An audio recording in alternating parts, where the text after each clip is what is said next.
8 jours plus tard, Jésus vient. Jean chapitre 20, les versets 19 à 31. Sœurs et frères, paix et joie. À qui vous remettrez vos péchés, ils seront remis. Ainsi le Christ a institué le ministère de la miséricorde. 8 jours après Pâques, nous voilà invités à nous laisser toucher par l'infinie miséricorde du Seigneur à notre égard.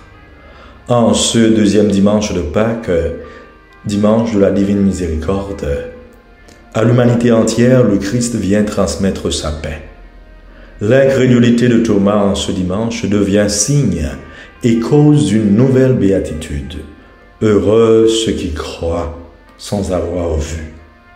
Comblés de l'amour divin, devant l'hostie blanche et la coupe du salut, crions à la suite de Thomas, « Mon Seigneur et mon Dieu ».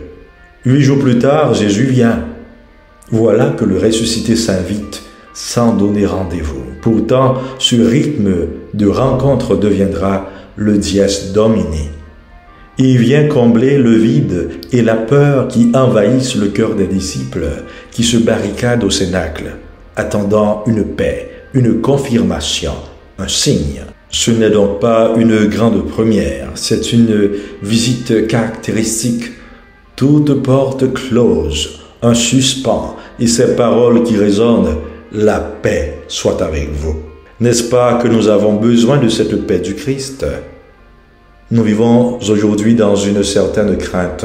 La peur envahit tant de peuples et nombreuses personnes ne sont pas vraiment en paix avec elles-mêmes. Cela est dû au monde actuel, axé sur la recherche effrénée de pouvoir, alors que les intérêts économiques gouvernent les décisions des États. Le cœur de l'homme devient de plus en plus fermé à l'amour et à la réconciliation, alors que Dieu en Jésus nous offre la paix et la miséricorde. Jésus donne plus que sa paix à ses disciples. Non seulement il les envoie en mission, qui plus est, il insuffla sur eux l'Esprit Saint en leur donnant le pouvoir des clés. L'Esprit donné aux apôtres pour leur munir de force dans leur mission est déjà une petite Pentecôte qui préfigure la grande effusion du jour de la Pentecôte, où ils seront tous pleinement investis du Paraclet. C'est aussi l'inauguration du ministère de la miséricorde par le truchement du pouvoir de remettre les péchés ou de les retenir.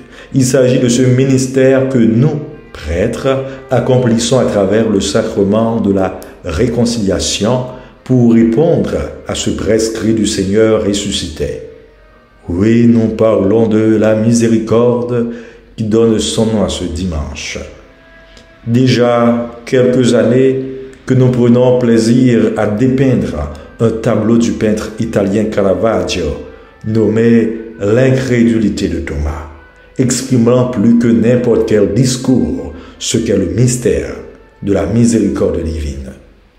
Le dialogue éloquent du corps ressuscité de Jésus avec des cicatrices des plaies du vendredi saint et le doigt incrédule de Thomas touchant ce corps glorieux.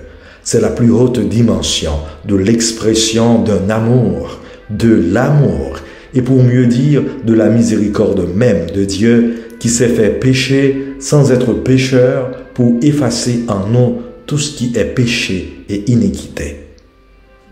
Si je ne vois pas dans ses mains la marque des clous, si je ne mets pas mon doigt dans la marque des clous, si je ne mets pas la main dans son côté, non, je ne croirai pas. Le monde d'aujourd'hui se réapproprie de ce cri de Thomas. Il se cherche un Dieu à toucher, un Dieu qui prend la forme de ses revendications, un Dieu qui répond à ses exigences et à sa folie. Celui de la preuve, ce Dieu scientifique qui se justifie. Il refuse de se limiter à un Dieu qui justifie, qui appelle à la foi et à la confiance. Voilà que Jésus invite le monde, à l'instar de Thomas. Avance ton doigt ici et vois mes mains. Avance ta main et mets-la dans mon côté. Cesse d'être incrédule, sois croyant.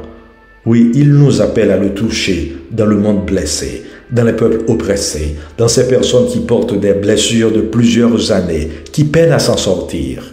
dans ces peuples qui subissent la violence, l'insécurité, dans ces personnes qui sont touchées dans leur corps, dont la dignité est en jeu. Oui, touchons-le et soyons croyants. Mon Seigneur et mon Dieu. Oui, ce sera le cri du monde devant les merveilles de Dieu. Ce sera sa profession de foi devant celui qui guérit les cœurs brisés, celui qui est éternellement amour et qui a manifesté sa gloire. Enfin, Jésus dit à Thomas, « Parce que tu m'as vu, tu crois. Heureux ceux qui croient sans avoir vu. » Voilà la béatitude des croyants. Oui, les yeux de nos cœurs, remplis de froid, se tournent vers la miséricorde inépuisable du Christ, dont les plaies sont signes de notre salut et de notre rédemption. Pierre nous le fait comprendre aussi bien dans la deuxième lecture. Jésus-Christ, vous l'aimez sans l'avoir vu, en lui, sans le voir encore, vous mettez votre foi, vous exultez d'une joie inexprimable et remplie de gloire, car vous allez obtenir le salut des âmes, qui est l'aboutissement de votre foi. Sœurs et frères, le dimanche de la divine miséricorde nous appelle à un retour aux sources, à nous plonger dans le mode de vie de la première communauté chrétienne.